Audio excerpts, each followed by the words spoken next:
Hey everybody, it's Charles, your hobby hero, and today we're going to be covering 10 DC books I would actually buy. But before we get started, make sure you hit that subscribe button down in the bottom corner. I do appreciate it. I do put out regular content about the hobbies that I love the most.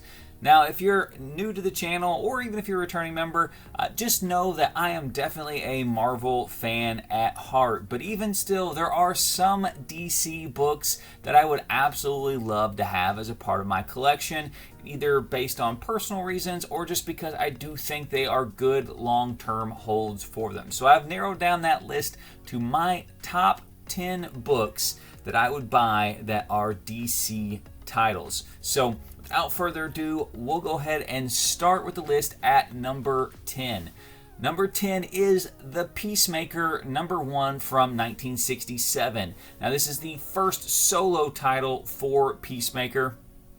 Now, it's important to note that this is not his first appearance, but I do think the cover for this particular book is better than his first appearance, which is Fighting 5. And I just think this is kind of the book that I would gravitate if I was a person who was focused on the Peacemaker, which I think has a lot of upside in the new DCU. I think it was one of the first successful series, live action series that they've really had in a long time, and I do think they're going to take that momentum and run with it based on everything I've heard. I personally really like the character. I want to see him again, and I think this is a book that I would like to have in my personal collection. Number 9 on the list is Shazam #28 from 1977. Now, this is the second appearance of Black Adam, first appearance of Black Adam since 1945. Now, if you can afford the gold age keys of a lot of these, by all means, go grab the first appearance of Black Adam. It is a great cover too. This one does have him on the cover of the book, which I think is an added bonus. Again, with The Rock coming to this role, I think it is a license that DC is going to invest in and continue to make for it. I've always been a Black Adam fan. I think he's way more interesting than Captain Marvel, and I'm interested to see where the long-term value is for this. Again, not in the market for his first appearance, but I think this is a great entry point for DC collectors for that character. All right, number 8 on the list is Batman #423 from 1988. Now, this is straight cover by, but it is a great cover. Todd McFarlane cover. There are some tricky second and third prints, so just be careful when you're out there buying. If you find a deal that looks too good to be true, make sure you are buying the first print. Now, with Todd McFarlane, he's one of those few artists that I would invest in covers for because they just hold value. They appreciate value. When he does signings, his signature carries a lot of weight, and people are looking for high-grade copies of this book. So this is a book, while not a key, is a cover that I think will hold value and look great on your wall. If you're a Batman fan, if you're a McFarlane fan, if you're just appreciate those eye-catching covers, this is a great book to have in your collection. I've owned a couple lower grade copies of the book. I'd like to get a higher grade copy at some point in time, which is why it's on this list. Number 7 on the list, Batman #227 from 1970. Another straight cover by Neil Adams, homage to Detective Comics #31. This cover is just absolutely fantastic. I have loved this cover ever since I was a little kid. It's one of those books that it just jumps out. It just stands out. It is a piece of art separate from the comic book contents inside. Again, not a key book, and I'm not a big fan of just cover art, but this is one of those exceptions to that rule, and absolutely a book that I would like to upgrade in my personal collection. Number 6 on the list is the newest or most modern book on the list, and that is Batman Beyond #1 from 1999. This is the first appearance of Terry McGinnis.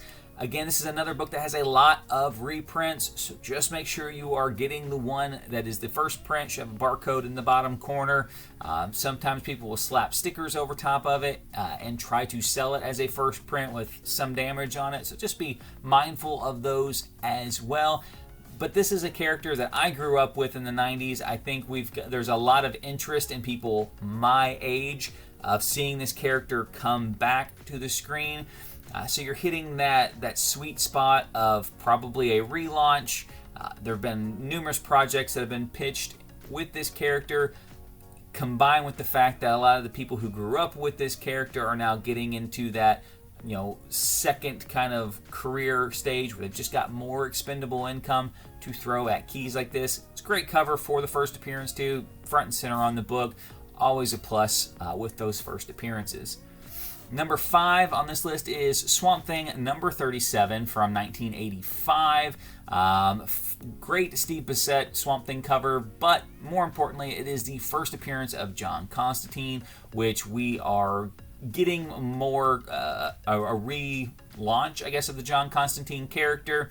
And I do think that will help the value, but I think it's a great book all around. Those bright yellows on the cover really make this cover pop when it's in a high grade. I've actually just picked up recently a higher grade copy that is at CGC, so hoping that gets a grade that I like so that it can stay in my personal collection.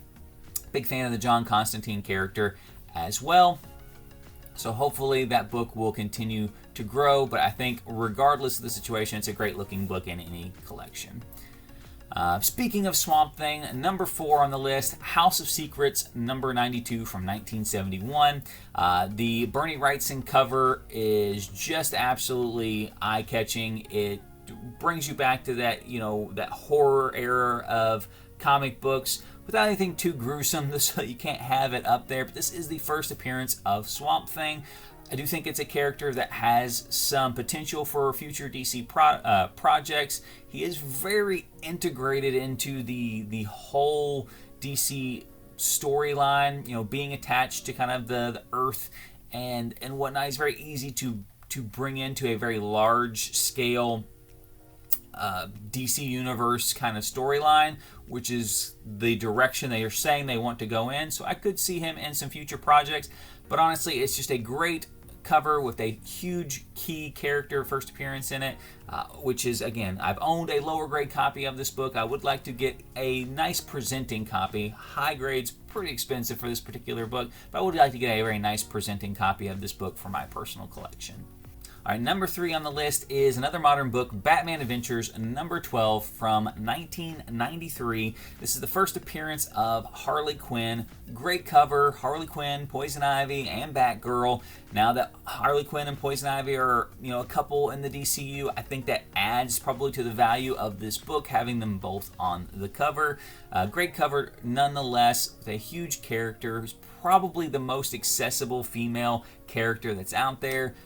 Easily probably the most cosplay character that is out there, and just a huge key that I think DC is absolutely 100% committed to this character growing and being present in projects for as long and as many times as they can squeeze her into movies and cartoons. She will be there. That gives me a lot of confidence for this book long term to hold its value.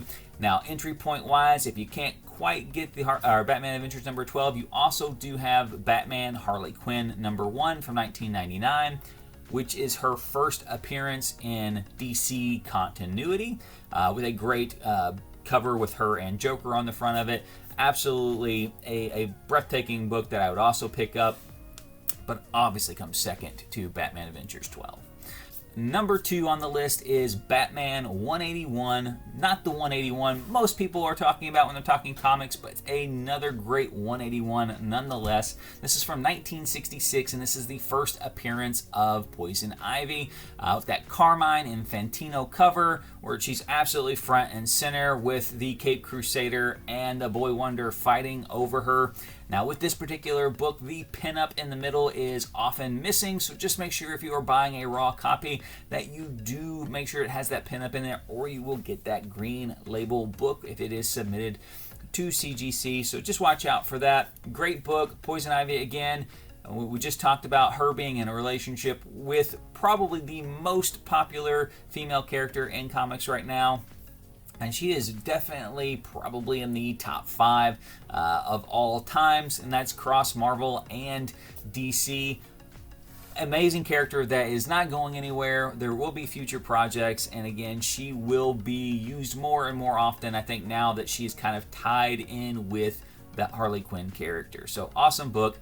Before we get into our number one book, I do have a couple honorable mentions that I would like to talk about. Most of these books are bought for value-wise, encapsulation-wise, but if you are looking for a book that you absolutely just have to read and still holds a little bit of value, Batman the Killing Joke from 1988 is one that I would absolutely recommend. There are a ton of prints of this book, so you can get into this book at pretty much whatever budget you are comfortable with, but absolutely my top pick for the best story, best writing, and best artwork combination coming out of the DC universe. And then for me personally, a key near and dear to my heart, Mega Men #3 from 1983, the year I was born, and the first appearance of the main man, Lobo. This is a character that if DC can do well, I think will absolutely skyrocket in popularity. He is the Deadpool before Deadpool was Deadpool. Just that ultra violent, ultra, out of the ordinary, fourth wall breaking, crazy, kind of guy who could really, draw some entertainment and draw some viewership from that rated R kind of market. And you can get his keys for relatively cheap. I think a 9.8 is probably in the $300 ballpark still. Absolutely have one in my collection, will always be in my collection, and just a personal recommendation for those of you out there. So a lot of big books on this list. What could possibly be number one? We've had some cover buys. We've had some key issues that are significant. We've had some combinations of both. And number one is no exception to that. It's Batman number 232 from 1971. The first appearance of Ra's al Ghul and the second appearance of Talia al Ghul. But even more importantly, to me personally, is that classic Neal Adams cover. This is the ultimate pinnacle of collectability, in my opinion. It is a slam dunk cover that just absolutely pops with those greens on the wall. There's no question about its first appearance integrity. It's got him front and center on the cover. Just an amazing cover in general. And then just a huge key first appearance. Ra's al Ghul is one of my personal favorite villains from the DC Universe. I grew up with the Batman animated series, and his story arc in that was one of the best story arcs that are in there, with still far-reaching repercussions into the current DC Universe. And I do think this is a character they could revisit very easily in the live action because he is so intertwined with Bruce's personal life, as far as his daughter and grandson are concerned.